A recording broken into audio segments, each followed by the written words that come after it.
இன்றைக்கி வந்து சண்டேனால் ஒரு லாங் ரன்னிங் ஓடி லாங் வீடியோ ஒன்று அப்லோட் பண்ணலான்ட்டு எடுத்த வீடியோ தான் இது. சண்டே ஒரு லாங் வீடியோ அப்லோட் பண்ணலான்ட்டு இருக்கிறோம்.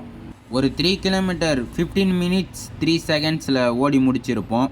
பேஸ் வந்து 4.59 பேஸில் ஓடி இருப்போம். அது வந்து கடைசியாக கிளிப்பு வந்து ஆட் பண்ணியிருக்கிறேன், அதை பார்த்துக்கோங்க. டோட்டலாக இன்றைக்கி ஒரு 5 கிலோமீட்டர் வந்து நம்ம ஓடி இருப்போம். ஃபோனில் கால்குலேட் பண்ணிக்கினே ஒரு 3 கிலோமீட்டர் ஓடணும். அடுத்தது வீடியோ எடுக்கிறதுக்காக ஒரு 2 கிலோமீட்டர் ஓடிட்டோம். மறக்காமல் நீங்களும் ஃப்ரீயாக இருந்தால் ரன்னிங் ஓடி உடம்பு ஹெல்த்தியாக வச்சுக்கோங்க. நம்ம வீடியோ பார்க்குற 1000 பேர்த்தில் 2 பேராவது ரன்னிங் ஓடுறவங்க இருப்பீங்க. அவங்களாம் இரவு நேரத்தில் ரன்னிங் ஓட பார்த்து உஷாராக ஓடுங்க. பாம்பு நண்பர்கள்லாம் காலில் போட்டுற போகிறாங்க. மேக்ஸிமம் நைட்டில் ஓடுற ரன்னிங்கை தவிர்த்துட்டு மார்னிங்கில் ஏஞ்சி ரன்னிங் ஓடுங்க. எனக்கு தெரிஞ்ச வரைக்கும் மார்னிங்கில் ஓடுறது தான் பெட்டர். கொஞ்சம் வீடியோ பார்க்குறவங்களாம் சப்ஸ்கிரைப் பண்ணிவிட்டு பாருங்கள். சீக்கிரமாக 500 சப்ஸ்கிரைபர்ஸ் அடிக்கணும். மறக்காமல் கன்சிஸ்டன்சியாக இருங்க.